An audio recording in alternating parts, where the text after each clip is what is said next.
بوسيلتهم وببركتهم وكرامتهم شيء لنا ولهم وبسر الفاتحة. أعوذ بالله من الشيطان الرجيم. بسم الله الرحمن الرحيم. الحمد لله رب العالمين الرحمن الرحيم إياك نعبد وإياك نستعين صراط المستقيم صراط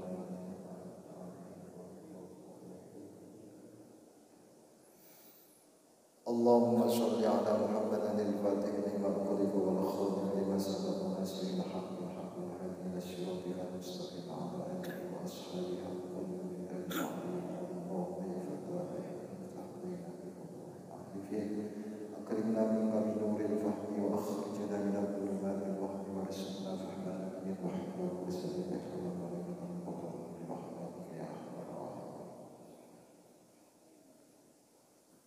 A'udzu billah.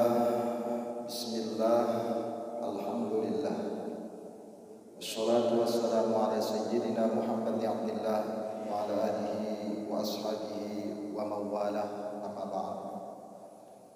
Seluruh jamaah masjid yang kita cintai, Masjid Taqwa, yang semoga selalu mendapatkan barokah, mendapatkan rahmat, serta selalu ditambah petunjuknya, hidayahnya oleh Allah Subhanahu wa ta'ala.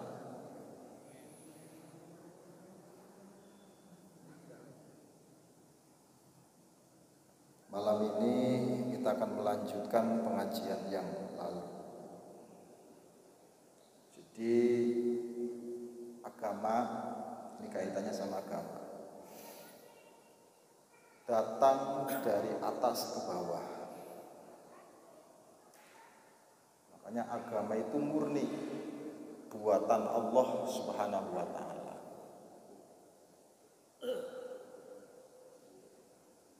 Yang murni, benar-benar murni agama itu Islam.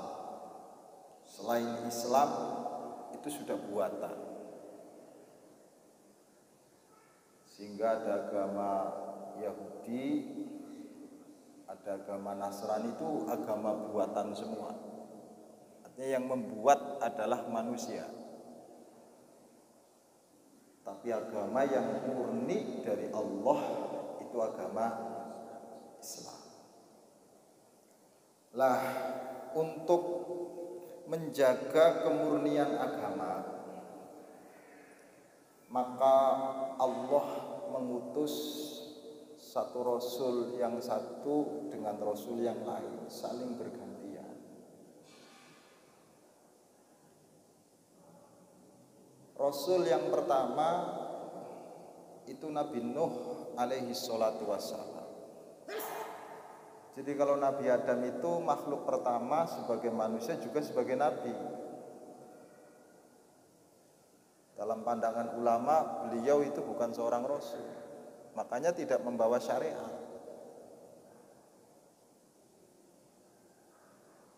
Nah, rasul yang pertama dalam Al-Quranul Karim itu namanya Nuh. Nuh ini diutus oleh Allah Subhanahu wa ta'ala 950 tahun, Pak. Siang malam berdakwah dengan cara yang berganti-ganti. Usia beliau 1050 tahun. Jadi diangkat menjadi nabi itu kira-kira sekitar usia 50 tahun, dakwahnya 950 1000. Setelah dari banjir itu kemudian beliau masih hidup kira-kira sekitar 50 tahun. Ini kalau orang takwa hidupnya sampai 1050 tahun bahaya. Kuburan nganggur semua kan.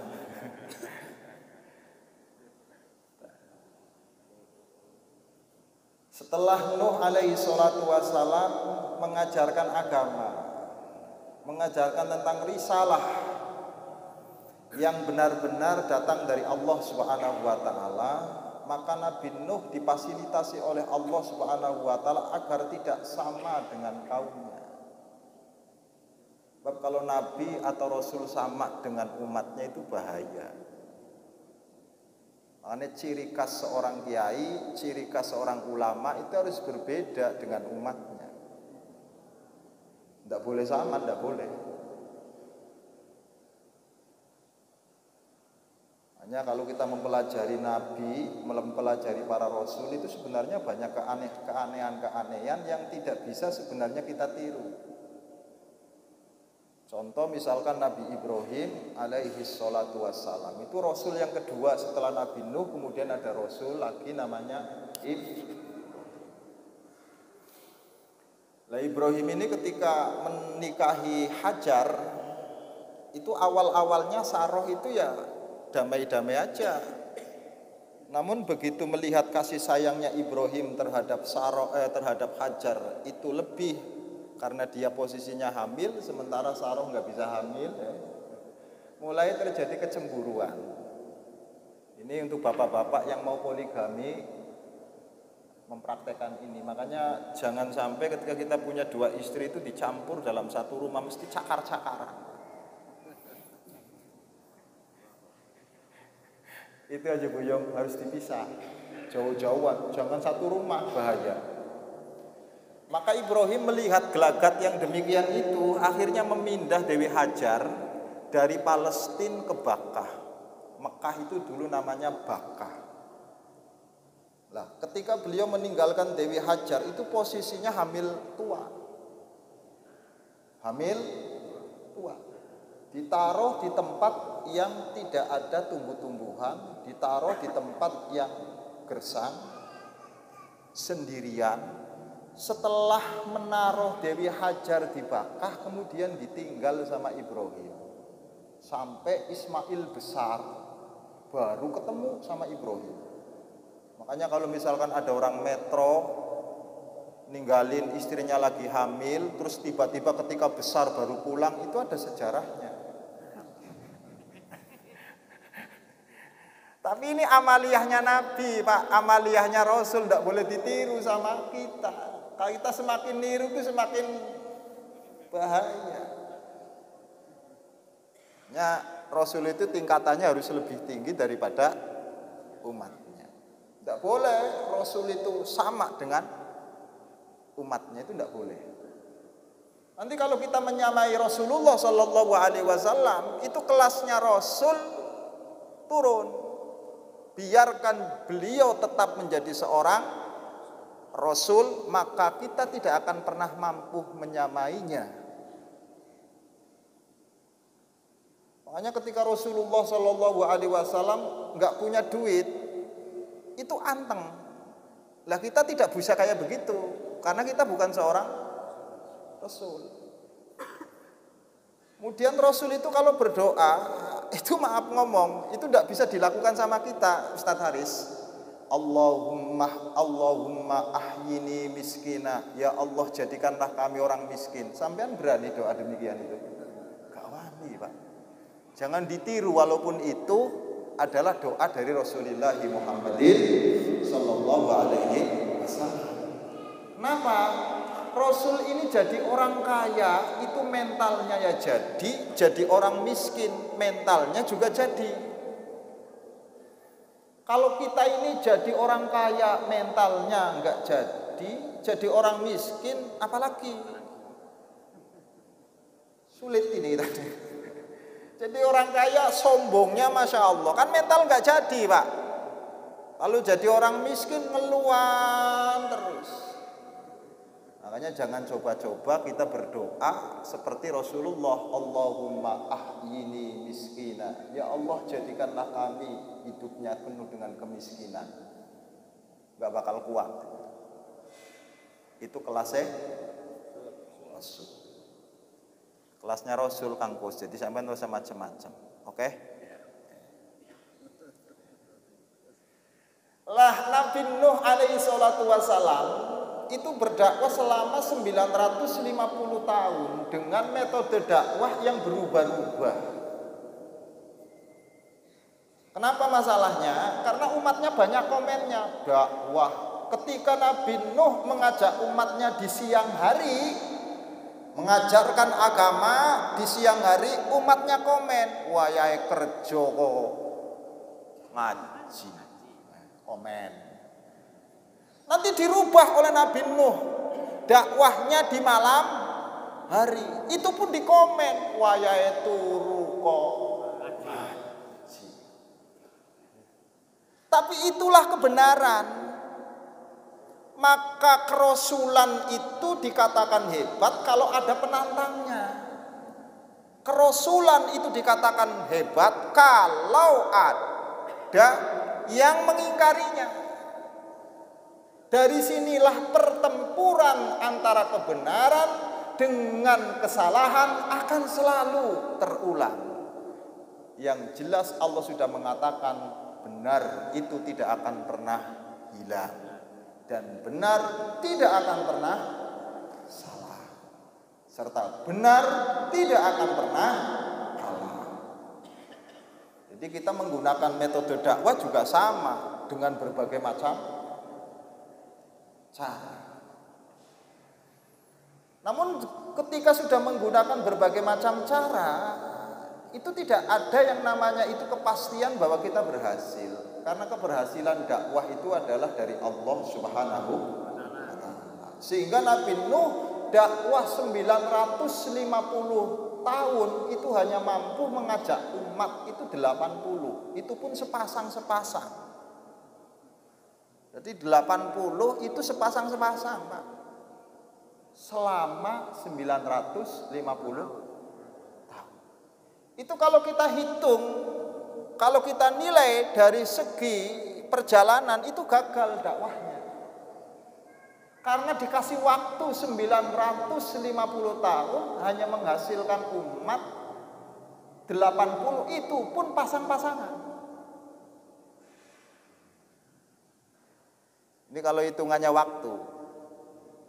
Kalau hitungannya waktu.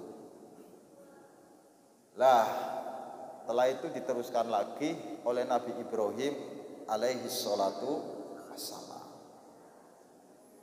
Maka Nabi Ibrahim pertama kali hadir itu di wilayah Mesir. Setelah itu pindah ke Palestina. Makanya Palestina itu adalah ciri kenabian.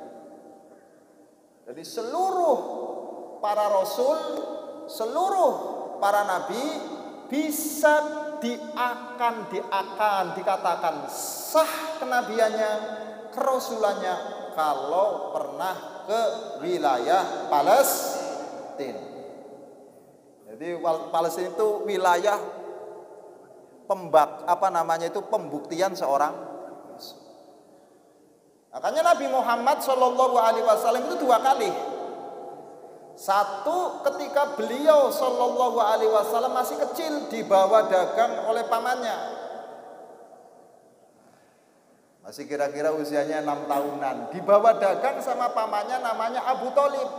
Giliran masuk ke wilayah Palestina, ketahuan sama pendeta yang ahli di dalam kitab Injil. Karena ada pohon, di situ pohon tanda kenabian. Siapapun orang yang duduk di situ pasti jadi nabi. Dilalahnya ada anak kecil duduk di situ. Ketika dibaca oleh pendeta, ternyata ini adalah ciri nabi yang dijanjikan oleh Allah sebagai nabi yang terakhir. Setelah ketahuan, Abu Thalib diundang sama pendeta tadi. Itu siapa? Anak saya. Bukan anak kamu, pasti bapaknya sudah meninggal ini, kata pendeta. Karena ciri nabi yang terakhir itu bapaknya sudah tidak ada. Betul ya, memang bapaknya nggak ada. Ibunya kan juga nggak ada. Iya.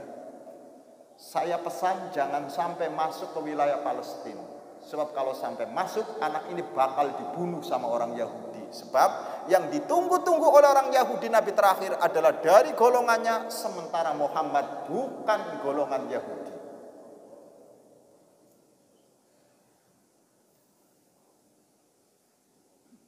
Satu.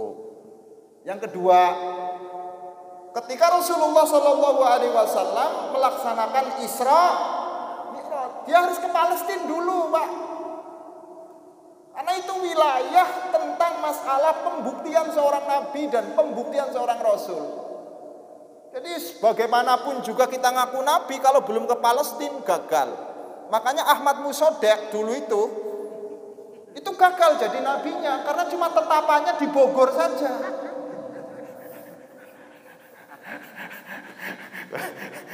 Jadi dulu kan yang Rasulullah tetapannya di Gua Hiro, kalau Ahmad Musoddaq tetapannya di Bogor. Ini bapak-bapak barangkali ada yang pengen jadi nabi, pengen jadi wali, di metro juga ada gua itu di depan taman, malah lebih nyaman itu. Allahu Akbar walillahil hamd. Teruskan oleh Nabi Ibrahim alaihi salatu wassalam. Lah Nabi Ibrahim itu punya istri 3. Yang kita tahu itu istrinya Nabi Ibrahim itu cuma 2, bukan, istrinya itu adalah 3. 1 namanya Hajar, 2 namanya Saroh, 3 namanya Madian. Dari Dewi Saroh lahir keturunan para nabi, di antaranya Yakub, Ishak, Yakub ila akhirih. Itu keturunan Saroh yang disebut nanti Bani Israel. Oh, panjang ini ceritanya nanti. Nanti dari keturunannya dari keturunan Hajar lahirnya namanya Ismail alaihi salatu wassalam yang nanti sampai kepada Rasulullah sallallahu alaihi wasallam. Dari keturunan Madian, ketika Ibrahim nikah sama Madian, lahir seorang nabi Syu'aib. Syu'aib ini nanti punya anak namanya Yusuf. Wah, keturunan sampean ini. Ini mulai makanya penting ini, orang yang hebat itu istrinya jangan 1. Gus. Kalau sekedar MC organ itu 1 aja cukup.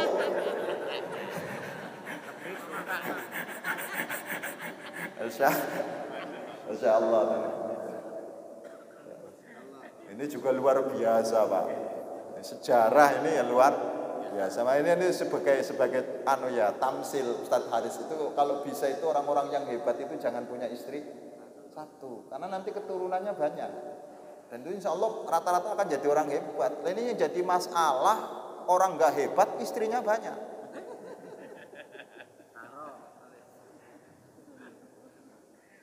Allahu Akbar walillah. Dulu ini sudah menjadi hal yang sangat lumrah. Wong di Indonesia saja itu yang namanya Raja Kertanegara, jadi Raja Majapahit yang ke-10, itu istrinya itu 600, Pak. Sampai belum ada apa-apanya, bab itu sudah belum ada apa-apanya. Itu istrinya 600, salah satu dari 600 ini ada yang keturunan dari Cina. Namanya itu adalah Subanci. Setelah itu diganti namanya jadi nama Jawa, namanya Dewi Retno. Itu Islam, muslimah, dinikahi sama Brawijaya ke-10, haram secara Quran karena wanita muslimah menikah dengan orang kafir. Tapi Allah punya rencana lagi. Ternyata dari pernikahan Raja Majapahit yang ke-10 itu dengan Subanci yang notabene itu adalah orang Cina, melahirkan seorang anak namanya Pangeran Jimbun. Itu harus apa lagi sampean? Wan Jambul, Pangeran Jimbun. Lah, Pangeran Jimbun ini ketika masih anak-anak itu belingnya Masya Allah, beling apa? Nakal. Sehingga diusir oleh ayahnya. Ketika diusir, dia pergi ke arah Surabaya yang namanya Ampel Denta waktu itu, belajar dengan Syekh Rahmat yang disebut dengan Sunan Ampel. Maka sampai menghafalkan Quran, ahli di dalam ajaran Rasulullah Shallallahu Alaihi Wasallam, baru beliau menyatakan diri, saya ini keturunan raja, maka saya harus jadi raja. Oleh karenanya dia kemudian disuruh oleh Sunan Ampel ke wilayah Demak. Dan saat itulah pertama kali berdiri namanya Kerajaan Islam Demak Bintoro di wilayah Indonesia.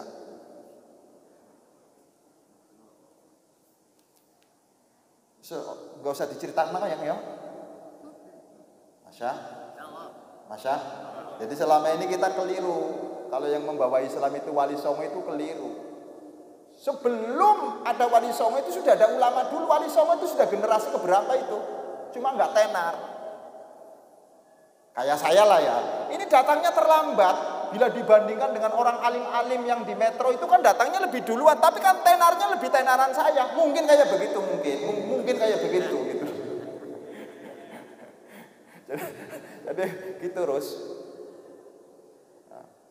Nah, maka ini nggak aneh kalau orang-orang dulu itu punya istri banyak, apalagi Syekh Nawawi Al-Bantani. Nantilah ceritanya. Dah diteruskan oleh siapa? Ibrahim. Jaraknya Ibrahim ke Rasul yang selanjutnya namanya Musa. Siapa namanya? Musa. Jadi dulu itu di masa Nabi Ibrahim enak. Ada nabinya, ada rasulnya yang sejaman dengan beliau. Siapa itu? Lut sama Ibrahim. Tapi tidak lepele karena Ibrahim menjadi seorang rasul, Lut menjadi seorang nabi. Dah turun utusan-utusan Allah Subhanahu wa taala. Makanya kalau nabi itu meneruskan ajaran yang sudah ada, tapi kalau rasul memperbaharui ajaran yang sudah ada. Jadi ajaran-ajaran yang lama barangkali tidak cocok, diganti yang lebih bagus. Tapi nabi tidak boleh mengganti.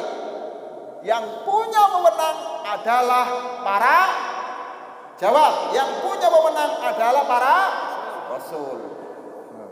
Mulai di sini Nabi Ibrahim.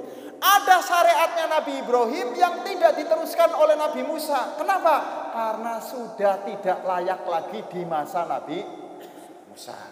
Nanti ceritanya panjang itu. Jadi tafsirnya ini satu ayat saja, ini tafsirnya banyak banget loh Pak. Bahkan kadang-kadang saya kalau baca ayat ini sudah nggak ingat lagi sama istrinya. Makanya kadang-kadang nganggur istri saya ini. Kasihan kalau saya udah baca kitab ini nganggur itu. Maka nggak usah khusyuk amat sampean bab, kalau udah khusyuk ini bahaya. Nabi Isa itu terlalu khusyuk sama Allah sehingga tidak ingat sama perempuan sama sekali. Saking khusyuknya Nabi Isa itu sama perempuan aja nggak ingat Pak. Nggak kepengen sama sekali. Itu salah satu bahayanya orang khusyuk. Maka sampean nggak usah khusyuk. Nggak percaya loh. Sekarang potongan kita aja kayak begini-begini aja sudah alhamdulillah. Apa Nabi Muhammad itu ketika sholat khusyuk? Kalau seandainya Rasulullah itu adalah sholatnya khusyuk, ketika jadi imam ada bayi nangis, mestinya Rasulullah tidak mendengar. Kenyataannya Rasulullah mendengar, malah sholatnya dipercepat. Karena apa? Karena mendengar tangisan seorang bayi. Khusyuk apa enggak? Jawab, khusyuk apa enggak? Jadi sampean jangan melewati Rasulullah. Rasulullah aja enggak khusyuk, kok sampean pura-pura khusyuk. Wis ngene wae kok. Allah, enak belajar agama ini, Pak. Masya. Yang sulit ini kan karena kita tidak paham. Coba ya. Ini kalau misalkan sehabis sholat orang dikiran semua, ini bahaya. Karena ini hukumnya sunnah. Maka perlu ada orang yang meninggalkan setelah assalamualaikumnya imam itu tidak dikiran, agar selalu identitas sunnah itu ada. Sebab kalau misalkan dikiran semua seolah-olah dianggap wajib. Mulane nek wong assalamualaikum salam langsung lunga ora masalah. Kenapa? Hukumnya sunnah. Justru semakin ditinggalkan, maka disinilah kesunahannya masih ada. Yang bahaya itu kalau orang dikiran terus kan dianggapnya seolah-olah wajib. Bahaya toh. Makanya mikir, penting ilmu kayak ngene iki, Pak. Makanya ulama-ulama zaman dahulu itu ketika menerangkan hukum Ustadz Haris itu luar biasa. Rokok ini hukumnya apa? Haram. Ketika orang melihat perkara yang haram itu harusnya diapain? Jawab. Berarti perokok ini adalah menghancurkan perkara yang haram. Justru sing bahaya itu yang nggak merokok karena membiarkan perkara yang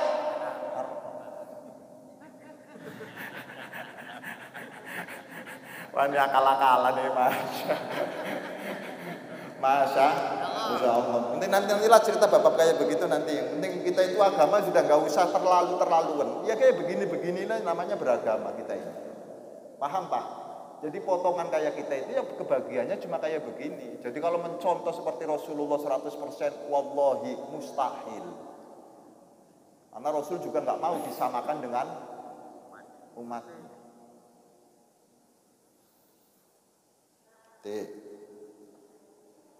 Sampai di mana tadi ngajinya ini? Nabi Ibrahim. Maka diteruskan oleh Rasul yang selanjutnya Musa alaihi salatu wassalam. Di zaman Nabi Musa banyak kejadian-kejadian yang tidak ada kejadian di Nabi Ibrahim. Maka hukumnya pasti baru. Kenapa masalahnya? Umat yang dihadapi Nabi Musa sudah tidak sama lagi dengan umat yang dihadapi oleh Nabi Ibrahim alaihi salatu wassalam. Wilayahnya Nabi Ibrahim waktu itu lebih kecil daripada wilayah dakwahnya Nabi Musa karena semakin banyaknya manusia. Maka cara dakwahnya berbeda antara Nabi Musa dengan Ibrahim. Ini harus dipelajari nanti. Itu di ayat yang selanjutnya nanti mulai menginjak Bani Israel. Itu sebelum kita mempelajari Bani Israel agar kita tahu dulu sanad-sanadnya. Lah setelah Nabi Musa alaihi salatu wassalam itu melaksanakan dakwah mengajak umat yang dihadapi itu pasti ada Pak yang kuat. Ini tidak tanggung-tanggung yang dihadapi sama Nabi Musa, orang yang mengaku sebagai Tuhan. Nabi Musa berhadapan orang yang mengaku sebagai Tuhan. Malah yang paling penak itu Rasulullah karena menghadapi Abu Jahal, bapaknya orang goblok itu namanya Abu Jahal. Jadi Abu Jahal itu bapaknya gobloknya orang itu Abu Jahal. Jadi Rasulullah itu menghadapi kebodohan. Begitu Nabi Musa alaihi salatu wassalam mengajak Nabi Ibrahim untuk menyembah kepada Tuhan yang Maha Esa, maka terjadilah dialog. Tuhanmu itu siapa wahai Musa? Jawabnya Musa, ana rabbukumul a'la. Tuhanku itu maha tinggi. Pengertiannya tinggi menurut Fir'aun itu berada di atas. Maka kemudian Fir'aun mengerahkan pasukannya untuk membuat piramid. Lain terkenal di Mesir itu ya. Begitu naik di atas, maka Fir'aun mengatakan tidak ada Tuhannya Musa. Ketika saya naik di atas, Tuhannya Musa nggak ada. Berarti kan nggak nyambung apa yang disampaikan sama Musa. Maka Musa beralih. Tuhanku adalah Rabbukumul awwalin wal akhirin. Tuhanku adalah Tuhan yang menciptakan makhluk yang pertama dan yang menciptakan makhluk yang akan datang. Dari sini logikanya Fir'aun mulai kalah. Sebab kalau Fir'aun mengaku sebagai Tuhan, dia kemudian akan ditanya, orang-orang yang dulu sebelum Fir'aun siapakah yang menciptakan? Masa Tuhan datangnya terlambat? Enak banget kalau Tuhan datangnya terlambat. Tuhan itu harus lebih dulu daripada makhluknya. Kok setelah ada makhluknya Tuhannya datang? Enak banget. Ini juga yang menjadi argumen orang-orang kita ini di dalam berdialog dengan orang Nasrani. Kalau Isa itu adalah menjadi Tuhan, harusnya Maryamnya juga Tuhan. Kalau Maryamnya Tuhan, maka orang tuanya Maryam juga Tuhan. Ini lucu, ada makhluk melahirkan Tuhan, sangat tidak masuk ke akal. Makanya Quran itu semakin didialogkan, semakin menunjukkan benarnya.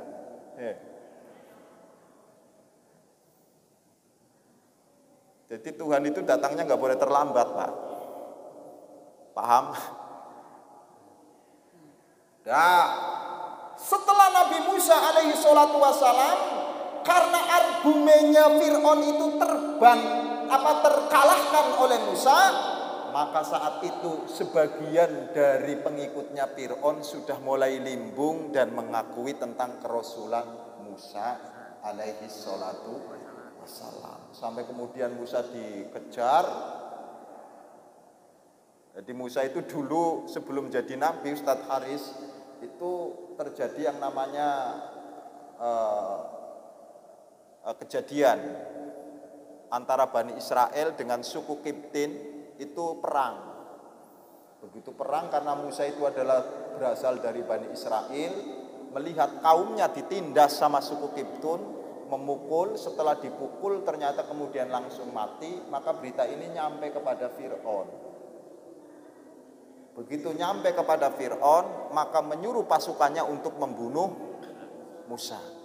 Ada pembantunya Fir'aun yang baik memberitahu kepada Musa, Musa, hari ini juga, malam ini juga kamu harus meninggalkan tempat. Kenapa? Karena Fir'aun beserta pasukannya akan menangkap kamu dan membunuhmu, sebab kamu telah membunuh salah satu daripada kaumnya Fir'aun. Lari Musa dari wilayah Mesir, lari ke Palestina, ketemu sama Saroh, anaknya Nabi Syu'aib alaihi salatu wassalam. Ini ceritanya panjang nih nanti di Bani Israil. Wis intine ngono. Setelah Nabi Musa alaihi salatu wassalam masa risalahnya selesai, masa kerasulannya selesai, sampailah kepada Nabi Isa alaihi salatu wassalam. Jadi di bawahnya Nabi Musa itu ada Nabi Harun. Di bawahnya Nabi Musa ada Nabi, terus sampai Dzulkifli, Yahya, Zakaria. Bukan bahasa Kabuyan, bukan Buya Zakaria ini, bukan. Itu di bawahnya Musa. Masih melakukan sesuatu yang diamalkan sama Nabi Musa, karena Nabi itu meneruskan. Setelah Nabi Musa eranya selesai risalahnya, maka diganti oleh Rasul yang sangat fenomenal, namanya Isa ibni Maryam. Siapa? Isa bin Maryam. Jadi satu-satunya wanita yang disandarkan kepada Nabi Isa. Makanya Natal itu tidak sama, karena dalam surah Maryam itu Nabi Isa itu lahir itu ketika posisi pohon korma dalam keadaan tidak berbuah. Jadi kira-kira antara bulan 9-an itu. Saat itu pohonnya kering, Allah memberikan wahyu kepada Maryam untuk memegang pohon korma yang kering. Dengan dipegang sama Maryam langsung berbuah. Lahirlah Nabi Isa. Maka Natal dalam pandangan orang Nasrani itu bukan 25 Desember tapi di bulan September. Enggak sama Natal ini. Jadi kalau orang Islam itu cuma harinya yang enggak sama Lebaran enggak usah masalah, oke? Orang Nasrani itu malah bulannya yang enggak sama, bukan harinya lagi. Bulannya, harinya, apalagi tanggalnya sudah enggak sama. Nah, kalau kita itu kan hanya beda sehari saja sih. Yo. Ngono wae kok masalah loh sampean kadang-kadang. La ilaha illallah Muhammad Rasulullah sallallahu alaihi wasallam. Dah. Di risalahnya Nabi Isa ini nanti kita akan ketahui di surah Al-Imran. Maka nanti kita akan melanjutkan pelajaran surah Al-Imran karo surah Al-Baqarahnya sudah khatam. Berarti ya kira-kira ya insya Allah ya sekitar 10 tahun lagi lah baru ketemu sama surah Al-Imran. Allahumma amin. 600 tahun jaraknya dari Nabi Isa ke Nabi Muhammad sallallahu alaihi wasallam. Sebelum Nabi Isa belum ada tahun Masehi. Masih disebut SM sebelum Masehi. Namun setelah Nabi Isa lahir barulah ada tahun yang disebut tahun Masehi. Jaraknya Nabi Isa ke Rasulullah sallallahu alaihi wasallam adalah 600 tahun. Berapa tahun? 600 tahun. Dari Nabi Isa ke Rasulullah sudah banyak perubahan-perubahan agama yang tidak sama lagi yang dibawa oleh Nabi Isa. Makanya orang Nasrani itu kan ada Katolik, ada Protestan, ada Ortodok, ada Kristen Koptik. Kristen itu banyak juga, Pak. Jangan dipikir cuma Islam saja yang pecah, Kristen juga pecahnya banyak. Makanya di Metro aja gerejanya banyak. Dan itu kebaktiannya nggak sama hari Minggu semua. Parahnya lagi orang Nasrani ini supaya ketahuan sama orang Islam jangan dicontoh. Kalau beda sedikit saja, dia sudah tidak mau lagi berjamaah, tapi membuat gereja sendiri. Kalau belum bisa mampu membuat gereja sendiri, dia pembaktiannya ada di rumahnya masing-masing. Dan ini juga ditiru sama umat Islam, naudzubillah min dzalik. Beda sedikit buat musola, beda sedikit buat masjid. Sehingga masjidnya sekarang Masya Allah banyak banget, tapi jamaahnya nggak ada.